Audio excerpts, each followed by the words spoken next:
Good morning students. आज last topic करते हैं।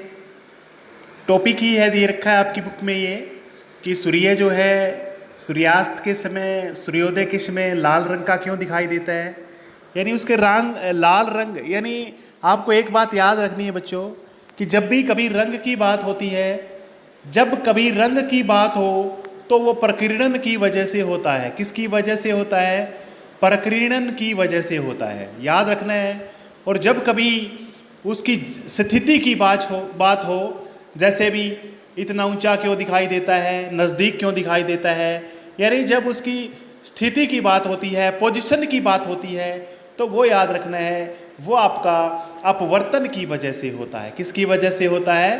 अपवर्तन की वजह से। ये चीज़ें आपको याद रखनी होती हैं। कई बार पूछ लेता है इसका कारण क्या है, तो आपको याद रखना है जब भी कभी रंग की बात हो, रंग में आपने बोल देना है कि ये रंग किसकी वजह से होता है। ये स्कैटरिंग कह सकते हो या फिर प्रकीर्णन की वजह से होता है। तो देखिए इसमें आपको एक बात याद रखनी है, जब सूर्य अस्त होता है या सूर्योदय होता है, ये हमारी अर्थ है, ये हमारा एटमॉस्फेयर वायुमंडल है, ये बाहर वाला। यहाँ पर सूरज है, देखिए ये कोई व्यक्ति है, ये सूर्यास्त की बात हो रही है। तो यहाँ पर देखिए यहाँ से जो प्रकाश है, देखो ध्यान से, यहाँ से सूर्य का जो प्रकाश है इसको क्या करना पड़ता है, जो ये वायुमंडल के अंदर बहुत ज़्यादा दूरी तय करनी पड़ती है बच्चों, बहुत ज़्यादा दूरी तय करनी पड़ती है। तो यहाँ पर क्या होता है, वायुमंडल में प्रवेश करते ही यहाँ पर जो नीला रंग है या फिर जो बैंगनी रंग है वो स्कैटर तो वो फैलता तो है और सारे रंग भी फैल जाते हैं, लेकिन देखो बच्चों ये दूरी बहुत ज़्यादा दूर तय करनी होती है। सिर्फ आपका जो लंबी यानी जो ज़्यादा तरंग धैर्य होती है जिसकी, वही जो किरण है वो यहाँ तक पहुँच जाती है। और आपको ये पता होना चाहिए सबसे लंबी तरंग धैर्य किसकी होती है? लाल रंग की होती है। बाकी सारे रंग इधर उधर छितरा जाते हैं, इधर उधर फैल जाते हैं, लेकिन जो लाल रंग है वो बड़ी बड़ी छलांग लगाता हुआ आगे बढ़ता है और हमारी आंखों तक वो पहुंच जाता है, इसलिए हमें वो लाल रंग दिखाई देता है। ये चीज़ें आपको बच्चों बिल्कुल आसान है।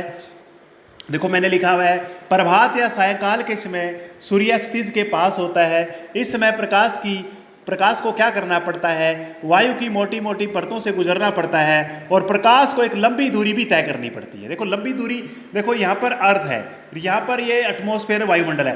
अगर ऊपर से प्रकाश आता है तो ये कम दूरी है, लेकिन ये टेढ़ा आके आ रहा है तो बहुत ज़्यादा दूर हो गया, ये इतना ज़्यादा डिफरेंस हो गया है ना। ये तिरछा जब आएगा तो बहुत ज़्यादा दूरी तय करनी पड़ेगी। अब इससे क्या होगा, ज़्यादातर नीले रंग का प्रकाश है या कम तरंग धैर्य, ये है धैर्य, ठीक है। तरंग धैर्य का प्रकाश सूक्ष्म कणों द्वारा प्रकीर्णित हो जाता है। सूक्ष्म कणों द्वारा वेवलेंथ का, यानी वेवलेंथ बोल सकते हो इसको इंग्लिश में, तो प्रकीर्णित हो जाता है, इधर उधर छितरा जाता है। इसलिए केवल लंबी तरंग दैर्ध्य का प्रकाश हमारी आंखों तक पहुंच जाता है या पहुंच पाता है। सिर्फ लंबी वाला ही, लंबी जिसकी तरंग धैर्य होती है, ये कह सकते हैं, वही हमारे पास पहुंचेगा। इसलिए लंबी किसकी होती है बताइए? लाल। विबग्योर याद कीजिए, विबग्योर याद कीजिए।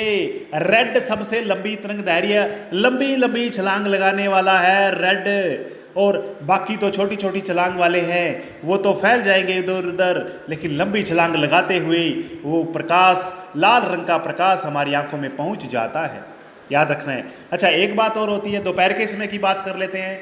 देखो दोपहर के समय, ये मैंने अर्थ बना दी, यहाँ पर दोबारा से बना देता हूँ अच्छे से, गोल गोल है अर्थ हमारी, और ये हमारा वायुमंडल हो गया। देखिए यहाँ पर सूरज है, यहाँ पर सूरज है, तो यहाँ से जो प्रकाश है सीधा हमारी, यहाँ पर कोई व्यक्ति है, इसके सीधा क्या होता है, सीधा कम दूरी, ये कह सकते हैं कम दूरी तय करनी पड़ती है, बहुत ही कम दूरी जो है ये तय करनी पड़ती है।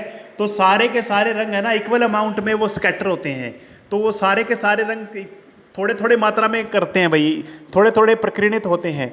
तो कहने का मतलब वो सीधा प्रकाश हमारी आंखों में आता है और वो हमें सफेद नज़र आता है, क्योंकि वो कोई भी रंग ज़्यादा मात्रा में क्या नहीं होता, प्रकीर्णित नहीं होता, बराबर बराबर होते हैं। और वो सारे बराबर होंगे तो सारे रंग मिल करके क्या बना देते हैं, सारे रंग मिल करके ये सारे के सारे विबग्योर मिल करके क्या बनाते हैं, श्वेत प्रकाश बनाते हैं, सफ़ेद जो रंग बना देते हैं। तो बच्चों बिल्कुल आसान है ये मैंने लिखा हुआ है इसके अंदर।